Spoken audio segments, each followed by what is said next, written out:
Okay, within 2 days, I think we can complete this exception handling topic. So in the previous session, we have understood about the checked and unchecked exceptions. So by now you know what is checked exception. The any exception that occurs during the compile time. Okay, so when the compiler is taking care of checking the exceptions, so they come under checked exceptions. And you have what? You have unchecked exceptions, right? Unchecked exceptions are not. They usually don't occur at compile time, so compiler will not try to find it at the time of compilation. So whenever an exception occurs at the runtime, they are called as the unchecked exceptions. We have seen so many examples on this, right? And also we have understood about the functioning of try and catch block. Today we will see the finally block also. Before understanding this finally block, I will help you to understand about the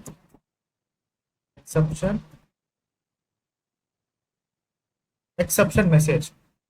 And there is a kind of topic called in Java, you know, whenever you get an exception, you can extract that exception in a particular format, right? For that you use what? You use the concept of exception information. So it is like you have the control of getting the actual exception information.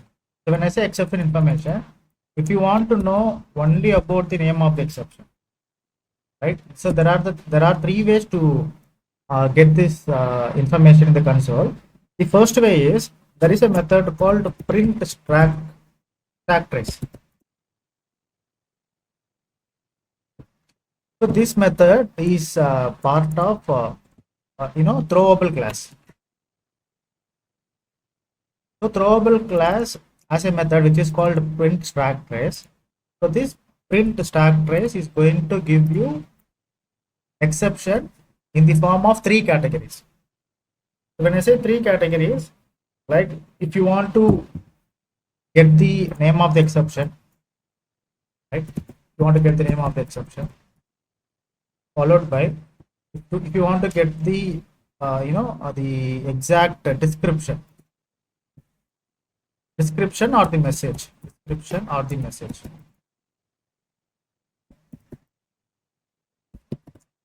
And at last you want to get the stack trace information.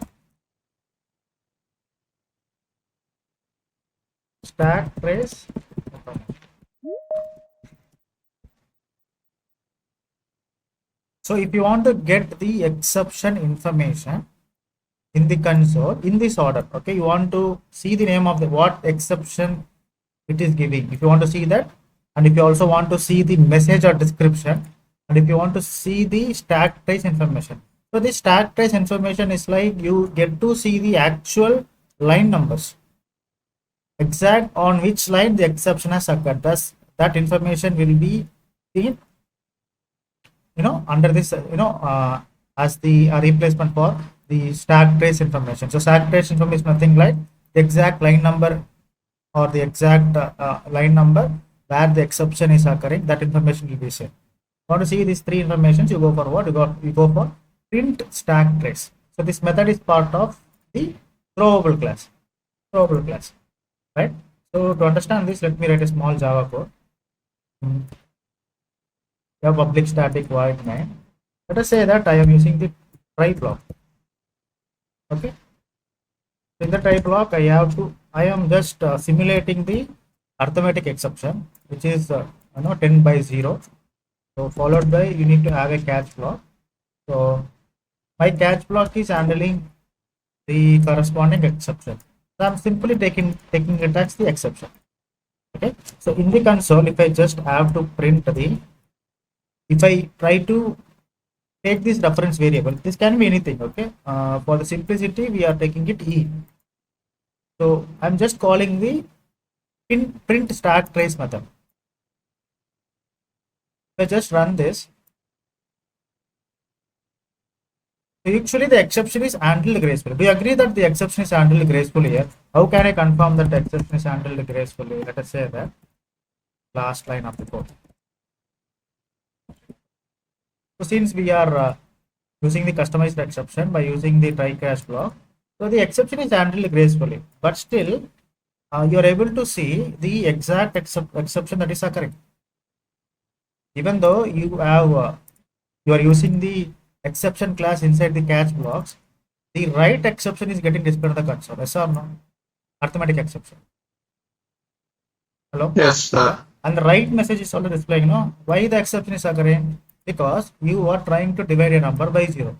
So right message is also getting displayed. And also you are able to see the stack information. So when you see these things in the console, does it mean that it is an abnormal termination? It's not, right? It is not, but yes, you are able to, if you want to trace the exception. So in our case, we have just around 6 or 7 lines of code. It is very easy. We can just see it and we can trace it. But when you are dealing with a big Java application, so you will be dealing with a lot of packages, right?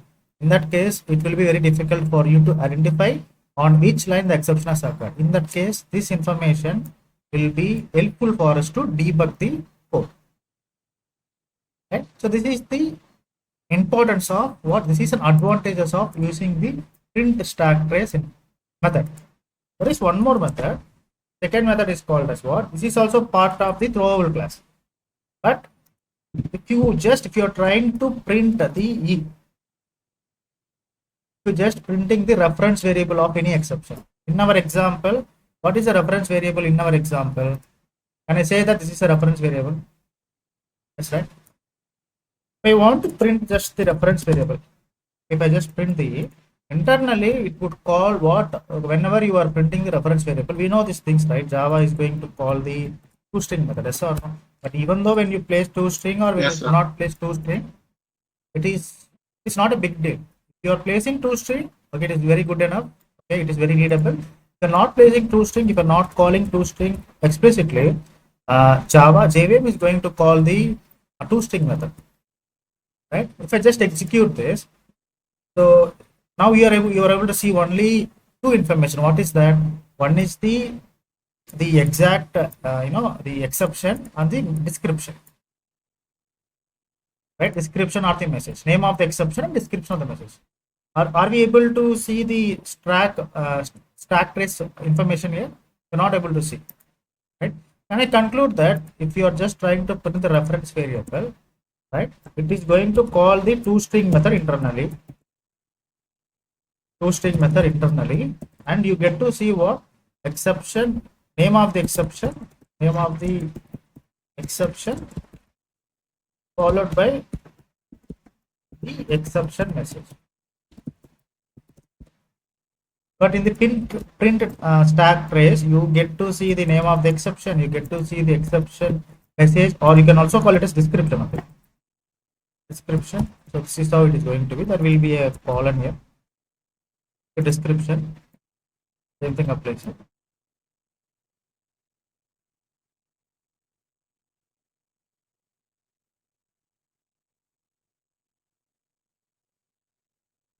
Description message or description. So print stack trace will also give you the stack trace information. So this print stack trace method is part of what? It is part of the throwable class. Right? And one more method is there. One more way to get the exception information. Right? So there is a method called get message method. This get message method can be called on what? Can be called on the exception reference variable. Any exception reference variable. Right? If I just try to call the get message method on top of any exception reference variable. In our example, the E is the reference variable, right? So I'm just calling the get message on top of the E reference variable. Okay. Now the exact information is you will just get the exception message or the description. Right. So these are the three important techniques where you can able to get the exception information. If you want to get the complete exception information, right, you can go for print stack trace, or if you just want to get the name of the exception and the exception message or description, you can just print the reference variable of an exception The third way is you can call the get message method on top of the exception reference variable. So this get message is also part of the throwable class. So what are the advantages that we do have by doing by using these techniques? You get to see the exact exception information, and again it depends. It depends on the requirement. Okay, if you want to see the full information, you can go for this.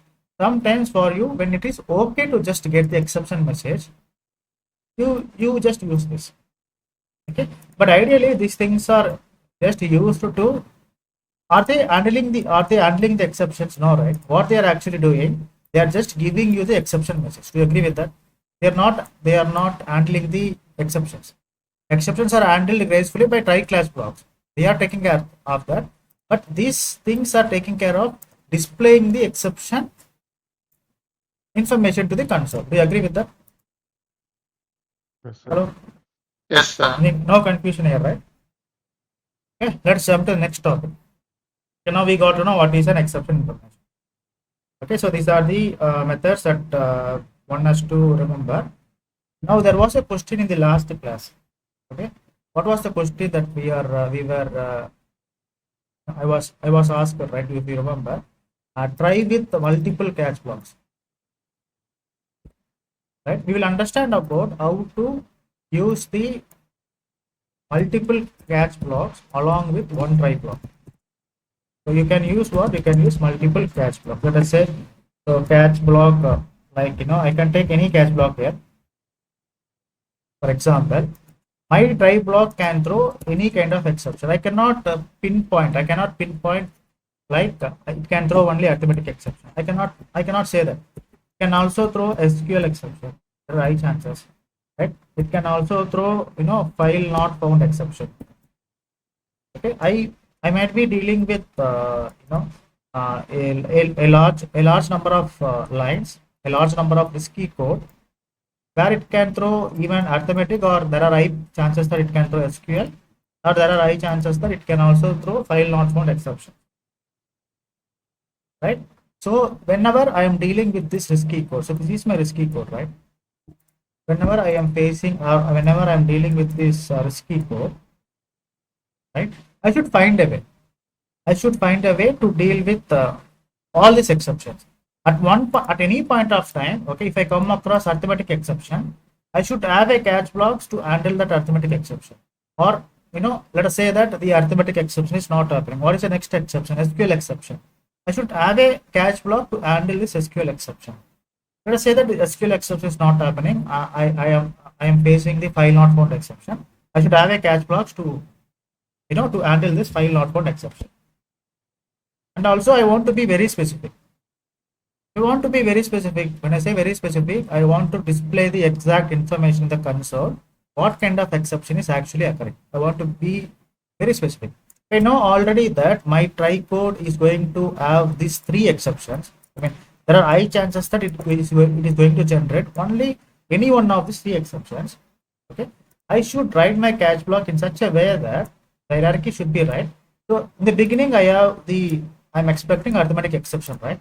So I will have a catch blocks that is handling this arithmetic exception, or that is suppressing this arithmetic exception,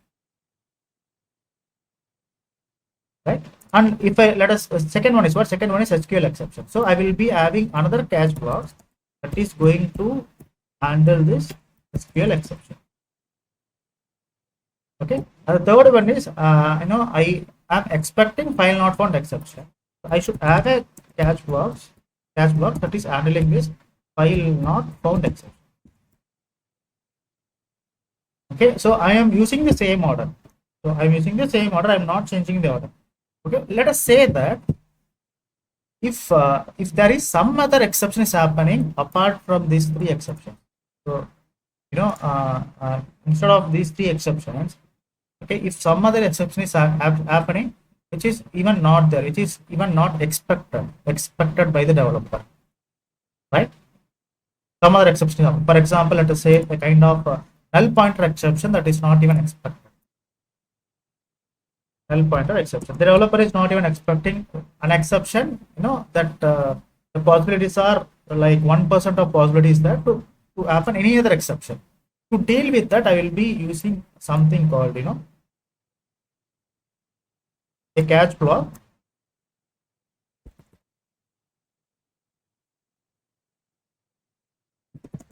Catch block, which is going to handle what? Any other exception. So I will be using the exception class. So I will be placing the generic exception at the last. Generic exception. The exception that you not even expect.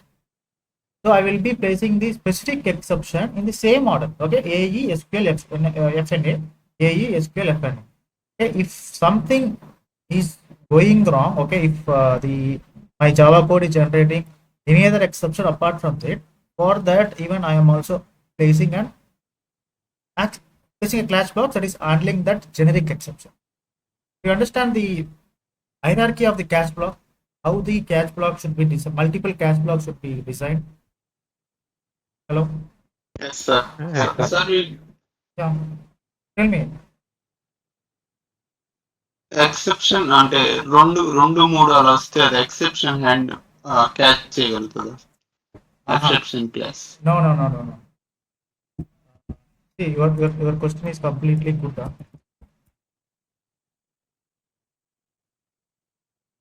At any point of time, remember this. At any point of time, you have 1000 lines of code. 1000 lines of code. Okay?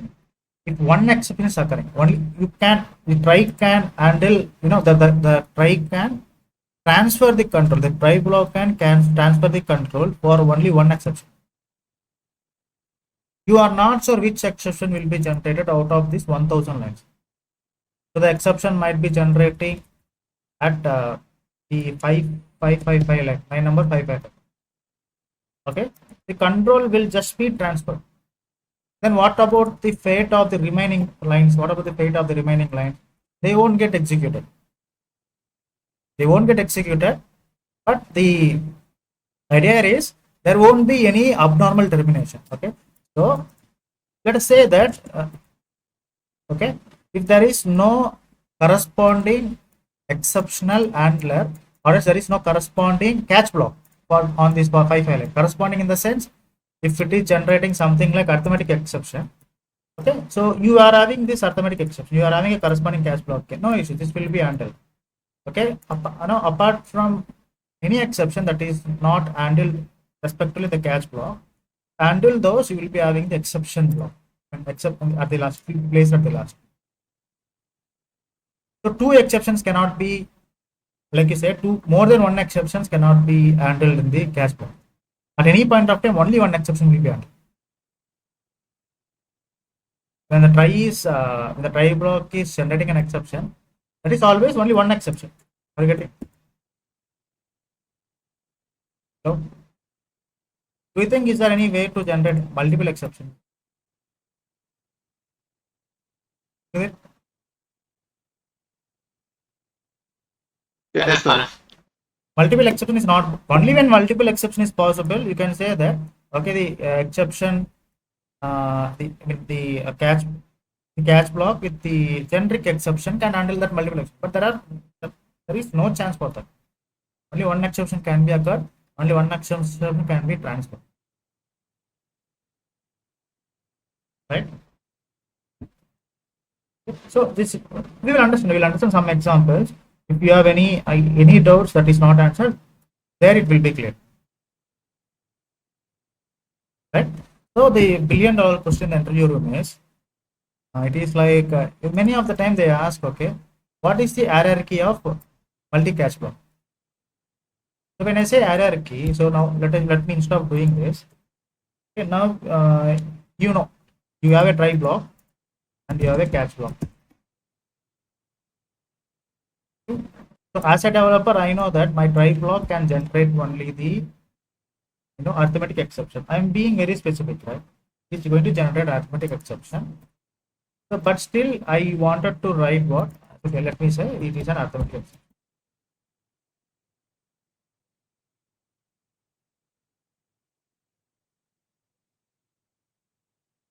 Arithmetic exception. So I have another catch block, multi-class block. Okay, and here I am saying what? I am saying the generic exception. Okay. So now one try block you have, and there are multi catch blocks. So there are two catch blocks. Okay, and you have one line of code. Don't think that this is one line of code. Let us say that you have some other lines of code, and let us say that it is A. Let us say that this line is B. Okay, this is the risky code. The risky. Right? So run this code. So you see what A. Okay, exception is occurring in the line number 10, and it is looking for the corresponding catch block. Okay? It has found the corresponding catch block. So this gets executed. Okay, when this is getting executed, what is the purpose of having another catch block? Okay, here the purpose of having another catch block is, you know that the exception is generated on the line number 10. It is very clear by looking at the code. You can say that it is going to may generate an exception. Line number 10 is very risky, but you don't know that, you are not 100% sure that the line 9 could generate an exception. So here my code is just printing A. Okay, let me, instead of printing A, let me say one by one.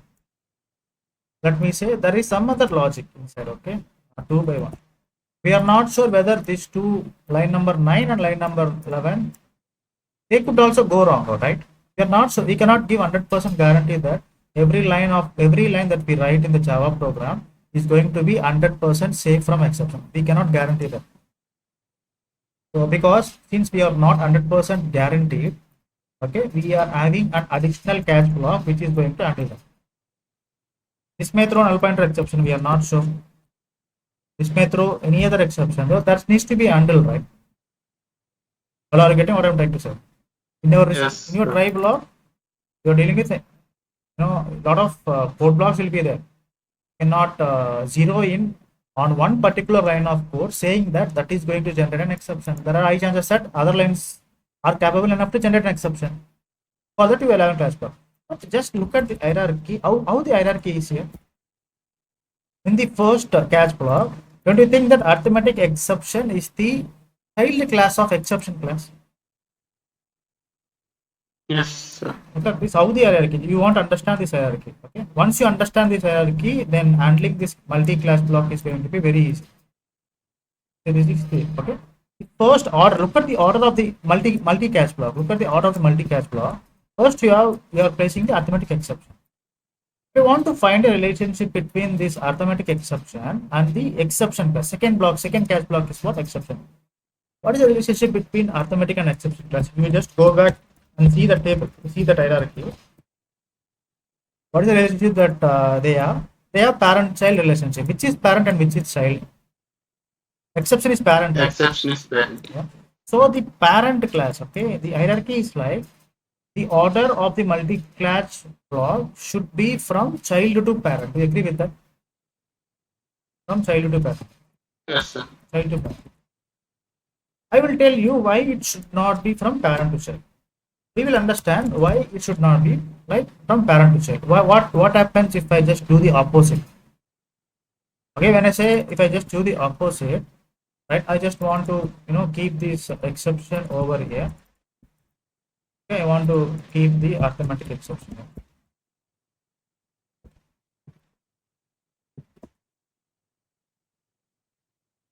Okay, there is a problem. So you see a red line under this.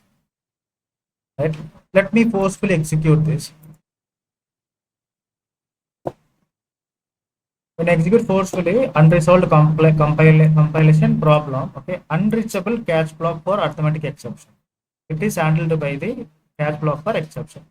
It is like, okay, let us investigate this code. Okay, the question here is we have to understand why the parent class should not be in the top order. Why the order cannot be from parent to child? Why it is always from child to parent? This is our code, right? So this is the risky code, right? As a developer, can you say that this risky code is going to generate what exception? Arithmetic exception. We are very sure the arithmetic exception, right? So when you are sure the arithmetic exception, how the JVM is, how the main thread is going to look? Okay, main thread will always try to transfer the control to the first catch block, right? Do you agree with that? It will always try to transfer the control to the first catch block. Do you think that this exception is directly suppressed here? Okay, if the arithmetic exception is suppressed here, means exception class is taking care of a arithmetic exception. And again, is there a point to declare arithmetic exception? Don't you think that this code would be reachable by the JVM at any point of time? You have written, It will not it reach. will not be reachable, no, because you know, if you are being very specific that arithmetic exception would occur. When you are being very specific, right, and you have to be very specific while dealing with the multi-catch block. The order should be from child to parent. When you say parent, this parent it is going to consume all the exceptions. Definitely, the child classes will not get any chance when the order is like this. For example, okay, let me give you one more analogy. Okay, let us say that, okay, this is news 5. Give me 1 minute.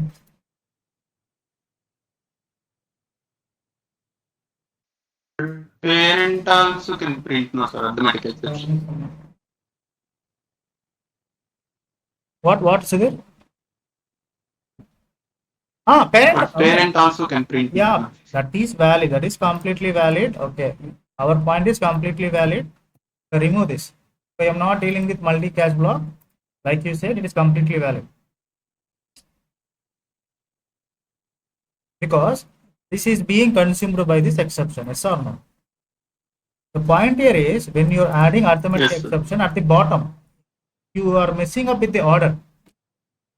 Okay, don't you think that when parent class is designed to consume all the child exception, so you may get null pointer exception. I can have also a cache block which is going to generate null pointer exception.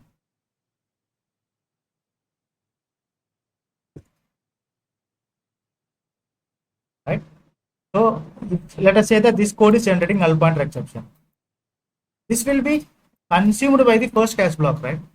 Exception. Parent is going to consume that. It is designed enough to handle all the child exception, right? So don't you think that this null pointer exception will be reachable when you are messing up with the order? No, Not sir, reachable. not No? reachable. Yeah, not reachable. No. So okay, to understand this, let me give you an analogy. Let us say that you are there is a zoo here. Okay, zoo. Let us say that this is the zoo. I mean, this is the. Just imagine that this is the zoo, and there is the tiger here. Uh, Let us say that there is something like a dog here. Okay, there is something like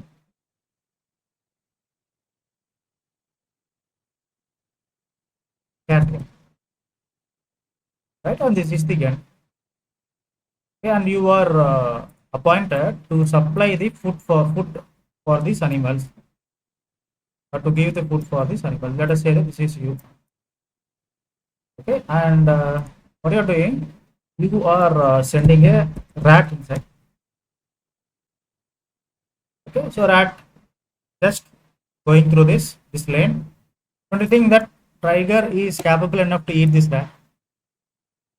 Don't you think this rat will be reachable to Yes, cat? It will not be reachable, no? Because whatever the food that you send, and the tiger is capable to eat. Okay, let us assume that all these animals are carnivorous. Okay, not herbivorous, carnivorous. Okay, they are meat eating animals. Okay? So you are sending a rat, this will be consumed. Okay, and whatever the food that you are sending it, which is meant for cat, right? Which is meant for cat, but this cat will not get any chance to eat this rat, right? Because tiger is there in the order. It is in the beginning. It is going to consume this. Like for example, let us say that you are sending the food like cat itself. Second time, again cat can be is a food for tiger also. It will not reach dog. You wanted to send it for dog, but it is not reachable for dog. Again, it will be consumed by cat. But the thing is that these two will be starved enough, right? They will be starving, right? They will be starving to death, right? yes, sir. So how to change this? How to reverse this? How we can fix this? By just changing order, no? You keep the Cat, tiger. dog, tiger. Yeah, you take the tiger at the end. You keep the dog in the middle, and you keep cat in the beginning. If this is the order, definitely now the cat gets a chance to eat its food, dog gets a chance to eat its food, and tiger gets a chance to eat its food. Let us say that you're passing the deer. Okay, now it is, if deer cannot be handled by cat, it will be skipped. Cannot be handled by dog, it will be skipped. It has to be handled by tiger only, right? When you send cat, definitely, cat cannot be handled by cat. So definitely the next stage is dog. Dog can handle this. When you send rat, now can you imagine that it is, if you convert this analogy to our exceptional thing, do you agree that that is giving justification for our multi-catch block? Same thing is happening. No, sir. I mean, you cannot do this, no? I mean, you cannot do this because you cannot keep the parent at the top. That's why, because this will not get a chance at all. This code will not be reachable. That's why the order should be from child to parent. Now this is making sense, no? Yes, sir. So this is one of the way that you can give an explanation with the for the try with what, try with the multi-catch blocks, right? So the order can be what, when the interviewer is asking a question, what about the order of the multi-catch block? It should be, order should be the increasing order from child to parent. The specific exception should be in the top order, and the generic exception as also as should be in the last order. Any doubts about this? No, sir. Is fine, no? Okay. Now we have understood about private. Okay. Now let us say that now there is a situation here. So accidentally you are using two arithmetic exception. So do you think that this is valid or invalid? Again, it is invalid. Why it is invalid? Just go back to this cat example, the animals example. If you are placing cat here and if you are placing one more cat here, don't you think that this first cat will always get the chance to eat the food? The second cat will never get a chance, no? Yes, sir. Same like that. Okay, it is not reachable. In this example, the food is not reachable to the second cat. The same similar thing, if you apply it to Java, right? The exception is not reachable to uh, the second catch block because already the arithmetic exception is consumed by the first catch block. So this is also invalid.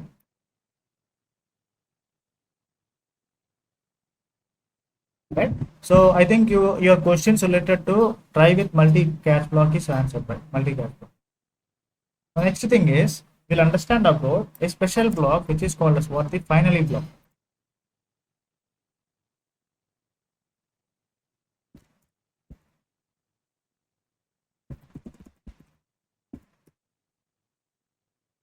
So what is this finally block?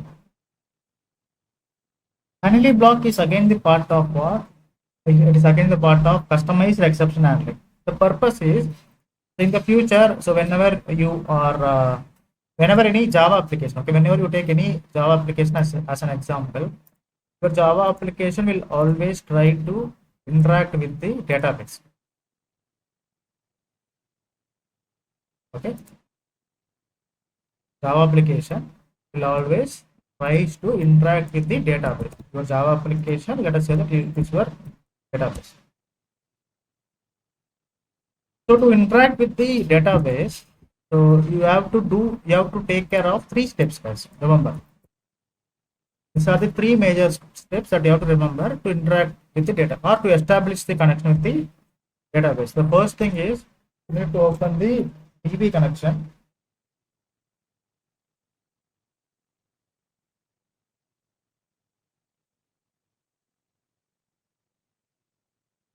Okay. Second thing is after opening the DB connection, you have to read the data. After reading data, you have to do what? You have to close the DB connection.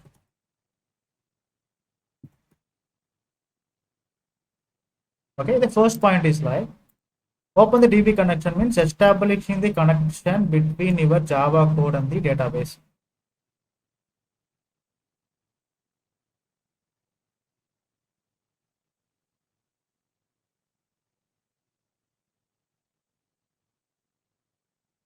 It's the first point.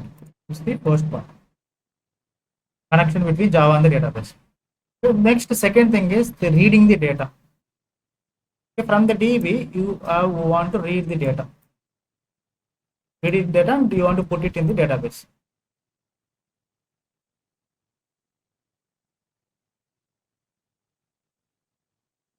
You want to put it in the Java code, not in the database. You want to put it in Java code. This is second thing.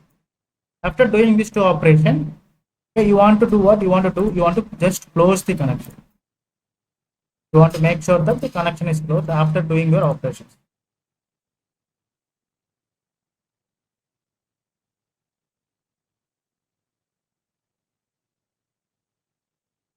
The third one. Third one. Okay.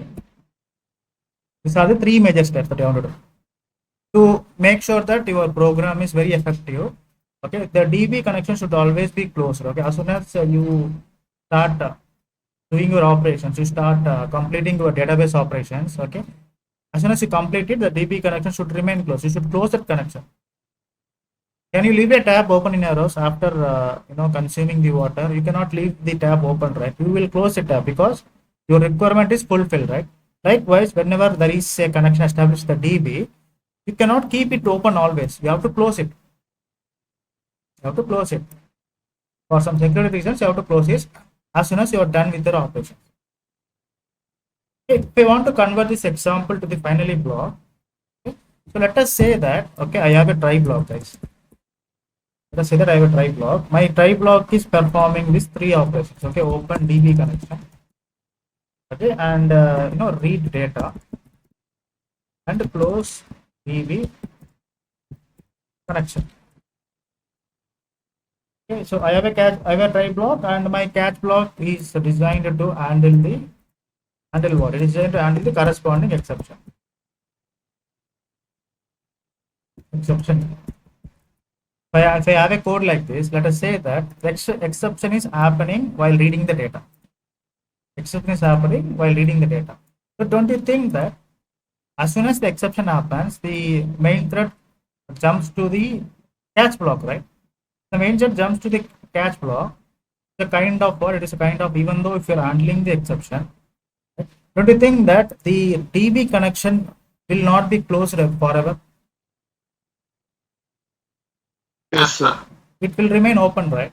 Because our code is like that. Our code is designed in such a way that, okay, unfortunately, due to in the worst case, the DB connection will not be closed because exception is happening just before closing the DB connection. You have the code for that, but unfortunately, you got an exception much before that,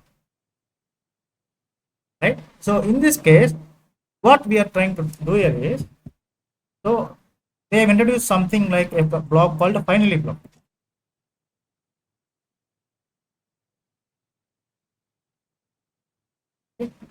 You will just place what? Just place the resource cleanup code. As a resource cleanup code, this is an example. DB thing is an example.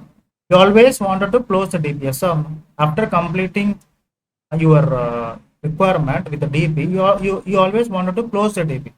When you have any requirement that even though the exception is occurring or exception is not occurring, if you want to close something, if you want to do some cleanup operations, no, those set of codes has to be placed in a block called finally block. What is an advantage of placing in the finally block? We'll understand. Okay, if you have in our example, if you want to close DB connection, right? This closing DB connection should be always placed in the finally block. Why we have to place in finally block? Even though the exception is occurring, okay, this finally block will always execute this before giving that exception to the corresponding catch block. Right? I will help you with a small example. Let us say that you have a try block. So my try block is simply going to print something like try, not getting any exception here. Catch block. So my catch block is simply printing what? It is going to print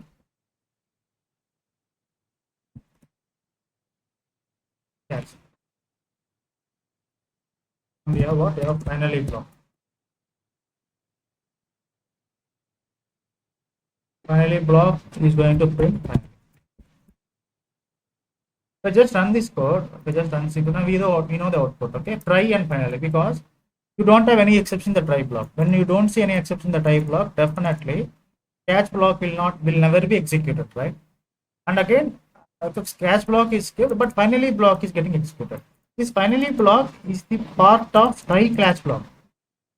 After try, after catch, okay, if you want to use any other block which will be performing the resource cleanup operations that is related to exception handling, you can use finally block. The advantage is this will always gets executed even though the exception is occurring or not occurring. Even though the exception is occurring or not occurring. The output is what? The output is simply try and finally. If, for example, let us say that you have something like 10 by 0. Okay, and let me be very specific here. You are using arithmetic exception. You can use exception also, no issues, but I am being very specific. Catch. Okay, try catch. Now, if you say, let me execute this code.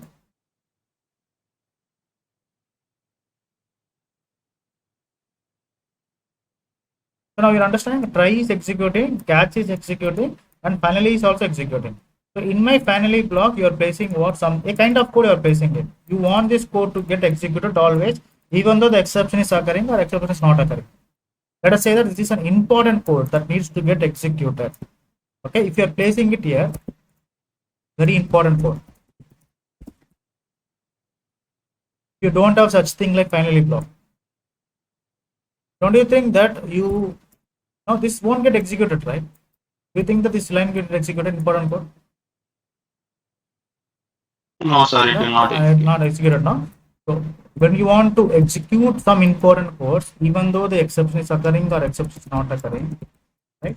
So you cannot skip that. When you have such requirements, in our example, the resource closing operations, resource cleanup operations, you go for finally block. It means the finally block will always get executed. The finally block is always good. Now you see, guys, okay, sir, this is completely okay for saying. Let us say that I do not have corresponding try block. Let me say I have something like. Do you see the this exception will be handled here not? No, sir, it will not. So when it is not handled, what kind of termination? Abnormal termination or normal termination? Graceful termination? What it is? Abnormal. Abnormal termination, right? Even for normal termination or even for abnormal termination. So when it is an abnormal termination, can you tell me one thing? When it is an abnormal termination, don't let me remove this. When I say something, okay, I want to keep an important code. I have an important code that is just after this try clash one. Do you think that this important code will be executed when there is an abnormal termination? No, sir. No, right? The important code will be skipped because you just generate an exception that is not handled. If it is handled, this will get executed. But here it is not handled. This is getting skipped. But your intention is, even though in the abnormal cases you have any kind of code that needs to get executed, even for the abnormal termination also, you place that code inside what? Place that code inside the finally block. Understand? You have tried. Okay. Now this is generating an exception. There is no corresponding catch block. Okay. Before terminating it, the important code is getting generated and the abnormal termination message is getting displayed in the console. Yes or no? The default exception handler is coming in the picture. Are you getting the importance Yes, of finally block, right? We'll see a few more examples to understand this better. Let us say that you have something like let us say what can I say?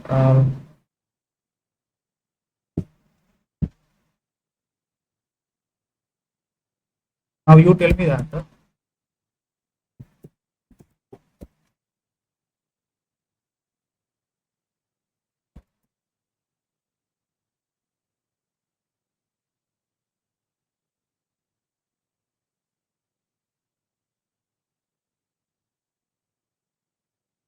What would be the answer?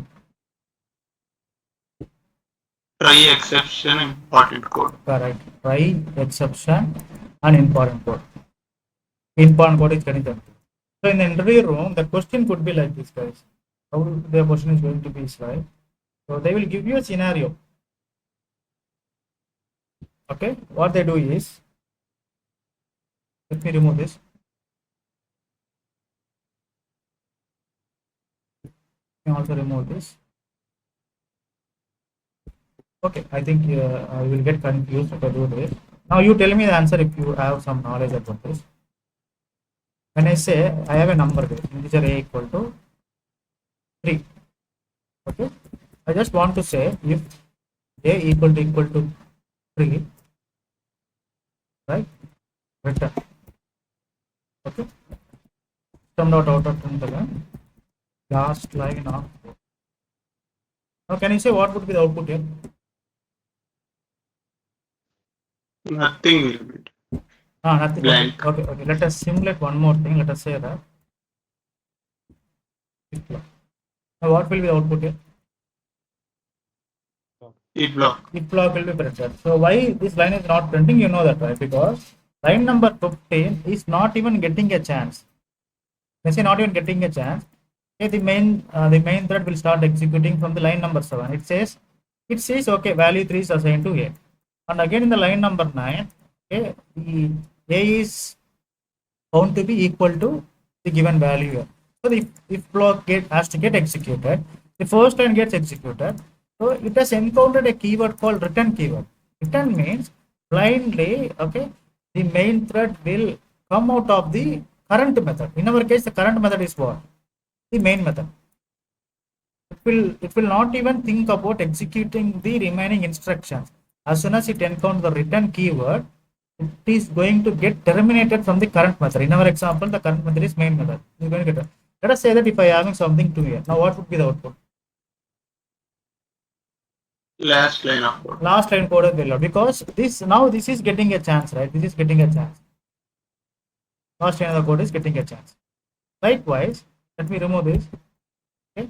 So I have what? I have the try block here. Now I am placing the return here. Now, as per our understanding, as per our basic understanding, fundamental understanding of Java, whenever the main thread is encoding this return keyword, don't you think that what would be the output as per our understanding? Let us say that okay, this is an null pointer exception. What would be the output? Or let us say this is an exception. Think fundamentally and tell me. Think fundamentally. Only try should be. Only as per our understanding, only the try block should be executed, right? Now you see the power of finally block here. Okay, the try block is getting executed even though the main thread is encountering the return keyword, right? Okay, what JVM will do? JVM will look for what? JVM will look for, is there any finally block? If there is any finally block, the statements inside the finally block will get executed. Then the JVM will be, coming out of this main thread. I mean main method. JVM is responsible to do what? JVM is responsible. Yeah, tell me. If catch block has wrong exception, then also it will not print. It will directly jump to final line. No, but here no exception is occurring, no? If it happens. Okay, let us say that if it is happening 10 by 0. Now, do you think that the return keyword will get a chance to, I mean, the method will get a chance to encounter this line number 9? Now, what is the case? No, sir. Now, it will be jumping from line number 8 to line number 11, right? As per our understanding. So, catch and finally has to be displayed in the console. No, this will not get even a chance now. Yes, So sir. one of you see now if you, as per our understanding, you see catch finally. Okay. Now let us say that you have another return here in the. Now you tell according to our logic. Now what will be the output according to our understanding? Catch finally. Again catch finally, because even though now don't you think that the main thread will get a chance to execute the line number 12? Definitely it will get a chance, right? From here the control will be jumping to line number 11. The catch statement, okay, the instruction will be displayed in the console. After that, the next line is line number 12. It has encountered the return keyword. ABM will check, even though there is a return keyword, since you are dealing with try class block, it will check whether the developer has placed any finally block or not. There is a finally block. Okay. The finally block will get executed, then the control will be coming, the method will be coming out of the current method, which is the main method. So, for example, let us say that I have one more code is here outside. This will get executed or not executed? Not executed. Not executed, but you get the error in the compiler. Compiler will be resolving this error, has to resolve this error in the compile time itself, because this is not at all reachable, right? According to our code, this is never reachable. If you have try and catch block, definitely either try will get executed. If there is exception, catch will get executed. You have the return statement in the try and in the catch. Definitely the control has to go through the line number either 9 or 2 or 12. As per understanding, it has to go through either line number 9 or line number 12. Right? And if you have finally block also, no issues, because that will get executed as per the importance given to the finally block. Right? But when you have some code after this is definitely not reachable now. You will understand this in a different way. Yes, sir. Let us say that, okay, you have something like this. Now, do you see the error is gone? Why error is gone? At some point of time, there are chances that this may get executed. Or no, this is throwing an error. Catch block will get executed. Corresponding catch block is matching. Catch will get executed, right? After catch, finally will get executed. After finally, outside will get executed. So the main thread is not encountering the return keyword here. I mean, there are high chances that this could get executed, right? Even though if you say something like, let's say that you're using try here. Again, there are high chances that this may get executed. It depends upon if the exception is not occurring here, definitely this gets executed. I mean, if the exception is occurring here, definitely this get executed. The exception is not occurring here, this will not get executed. But one chance is there that it will get executed, right? Yes, sir. You just write this, okay? You just write this. See all the possibilities. You find at least one possibility that the particular piece of code will not get executed. But one possibility, I mean, at any possibility, if the piece of code is not getting executed, then that is the statement which is not even reachable. Okay, when the moment I start add the return keyword here, definitely it is not reachable. At any case, it is not reachable. There is no way to bypass this. Either try or catch. This at least one will get executed here, right? Don't you think that? One block Yes, will get executed completely, no? One block, either try or catch. Completely one block will get executed. Right? So these two has return keyword. When these two has return keyword, definitely there is no scope for this. This is not even reachable. Right? So the interview question is like, okay, they would ask you, the question is like, okay, let us understand this with a better example. Let us say that I have a method like public static integer. Name of the method is, let me take this method is something like the test method. Test.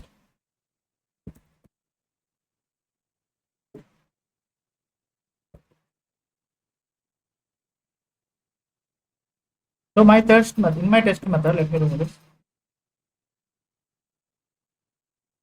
I have the try block. So my try block is simply returning. Okay. I have catch block. My catch block is simply returning 20. I have finally block.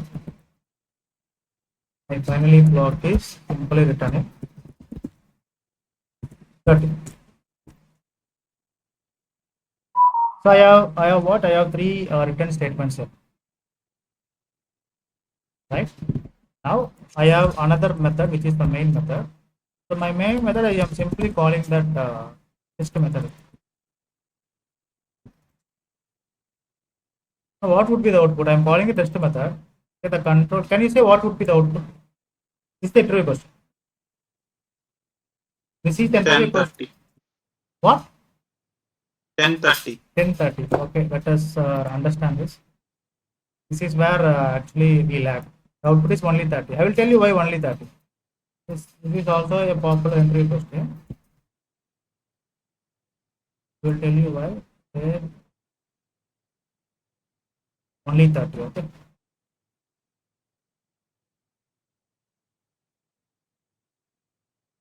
This is the power of what? Power of finally block.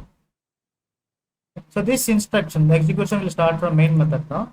This control, don't you think that will be transmitted to the test method? Right? So test method inside what? First you have what? You have try block. Right? Try block is returning 10. When the try block is getting executed successfully, do you think that the catch block will get executed? Not get executed, no? Yes, sir. Will not get executed. Right? So it is directly returning the value 10. The control now has the value 10. Right? And there is a return keyword here.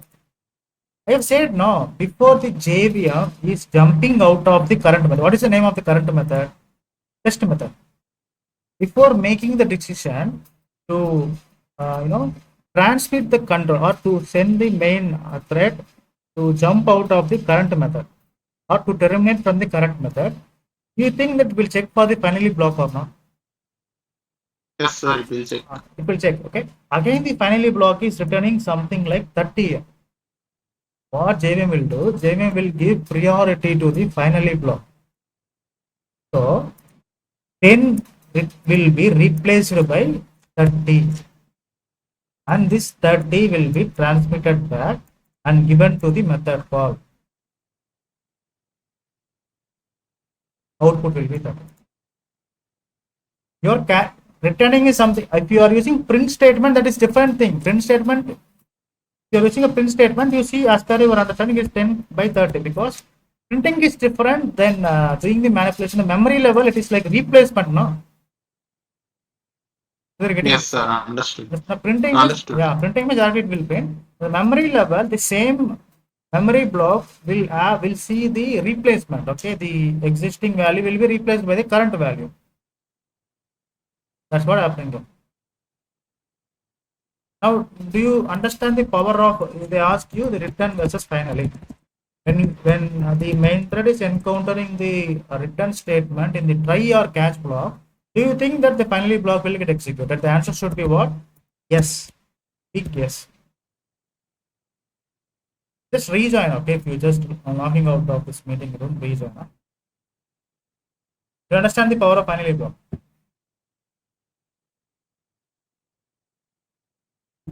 Okay, now you tell me.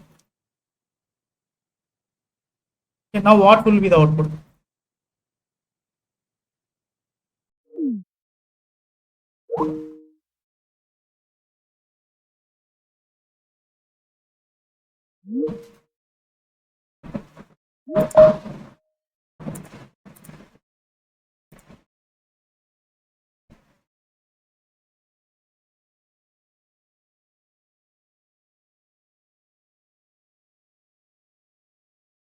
Now can you tell me what would be the output?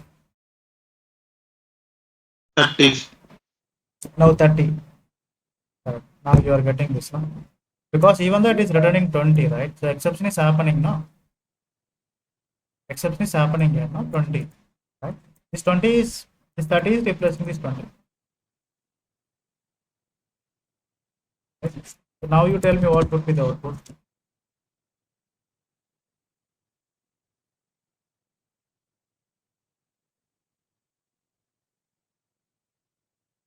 1 to 30. Correct, correct. Now getting the difference between this println and return. Return is always going to deal with the memory. Println is just displaying the things that has to be displayed in the console. If the interviewer is asking you a question, if you encounter or if the main thread is encountering the return keyword either in try or catch, do you think that the information in the finally block will get executed or not? What would be your answer? Can you say that finally block will execute. it will always be executed, right? Because finally block is so powerful that it will override the power of return keyword. Priority will be given to the finally block. Right? Again, the follow-up question is there any place where the finally block will not get executed? What would be your answer? No, it will execute. Yeah, it will always execute, no? But the question is, there is one place. There is one place where finally block will not get executed. If you understand these things, you can crack any interview question on try catch finding. Only this thing you need to understand. Okay, what is that place is, let us simulate the error. Okay, first of all, let us simulate what kind of exception that you would come across. It is very much rare. Okay, I'm not saying you would come across this very often. Let us say that you have a try block.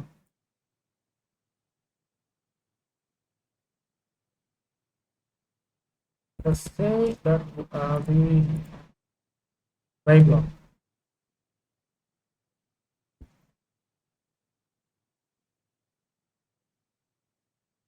Okay, and you have the corresponding catch block.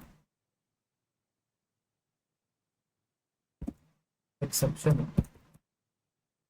And you have the finally block. Right?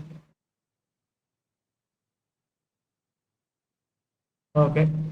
Let us say that all instructions inside the try block is getting executed one by one, one by one, one by one, one by one, at one point of time. So this is the point where you are facing what? This is a point. This is a point. And again, after this point, there are some lines of code. Okay, after this, there are some lines of code. This is the point where you have encountered where you are facing the power issues. So when you are working in the laptop, okay, you do not have to deal with the power issues.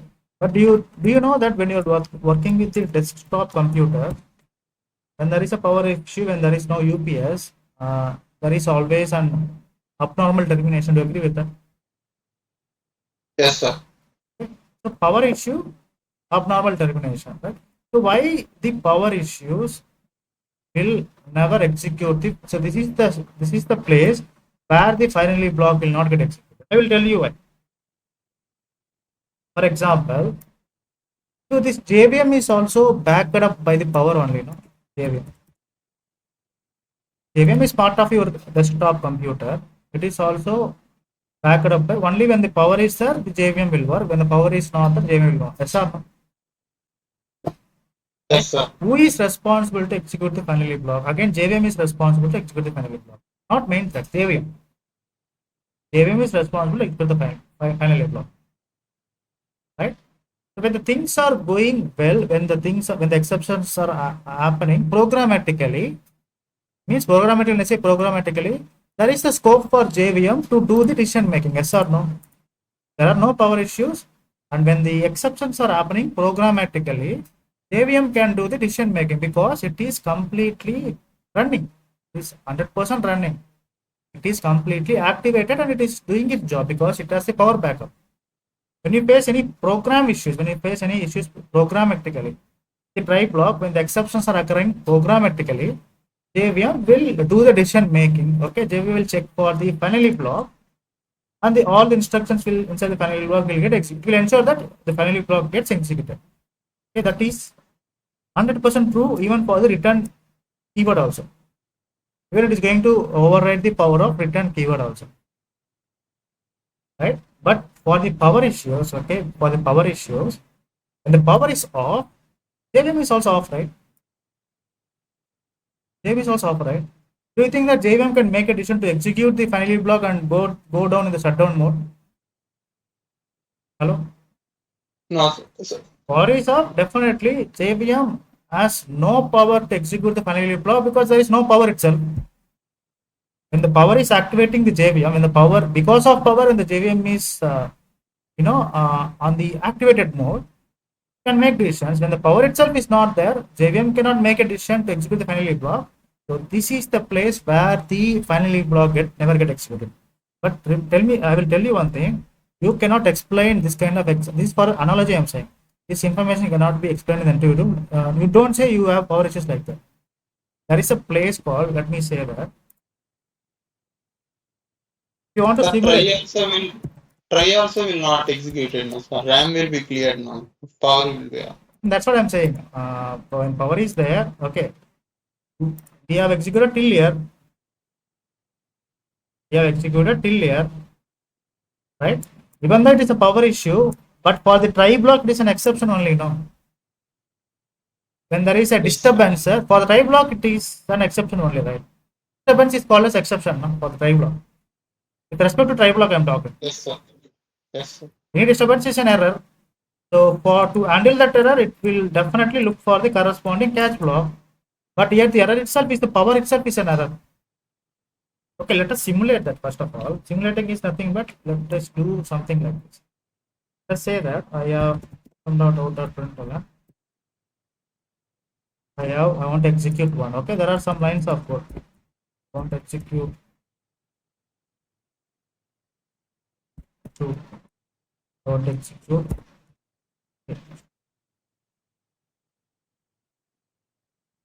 Okay,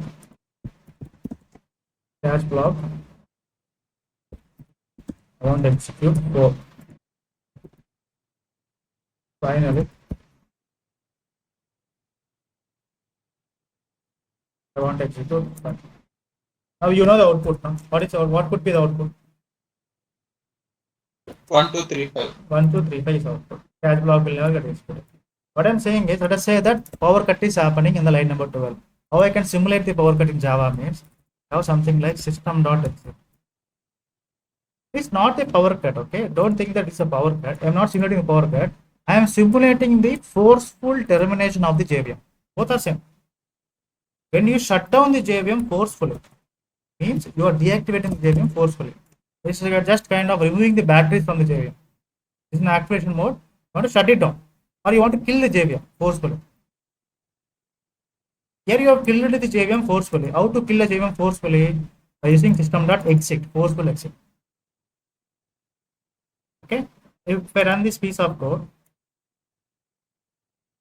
you see the number 5 here No, sir. means this is the place where the finally block is not getting. Why it is not getting executed? There is a forceful shutdown to the JVM. You are killing the JVM forcefully, which is actually making the decision to execute the finally block. JVM is responsible to execute the finally block. When the JVM itself feels killed, then do you think the finally block will get executed? No, sir. When you are placing any negative number, when you are placing 0 here, again it is a normal termination. Even though you are exiting the post, you are shutting down the JVM forcefully, it is still come under the normal termination or the normal termination of the decision. If you have any non-zero numbers, let us say that if you have something like minus 100, okay, if I run this code, even though the output is same, when you have non-zero numbers, that is abnormal termination. Are you getting it? Yes, You sir. can take any number. When you use the system code and you pass 0, it is normal termination. When you have non-zero, non-zero means abnormal termination. Non-zero, abnormal termination. Non-zero. Even though when you shut down JVM gracefully or when you shut down JVM ungracefully, the effect is same, no? JVM is killed. You are killing the JVM. See, if you can kill the JVM by using a poison or by removing the power. However, the mode of killing is right. If the final output is same, JVM is killed at last. Forcefully or non-forcefully, that is secondary. Finally, block will not get a chance. Okay, now you tell me the output. If I say system.out.println, so there is a person waiting here in the line number 13 to kill the JVM. Do you think that this line number 13 now will get a chance to get executed? Having said this, what do you think the output is going to be?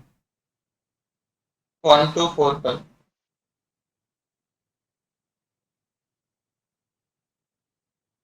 1 to 4. Right? Okay, let us say that JVM is killing, while JVM is being killed. What is the output? 1, 2. 1, 2. Right? Even though the control comes here, Control, definitely, I know a corresponding catch block is going to catch now.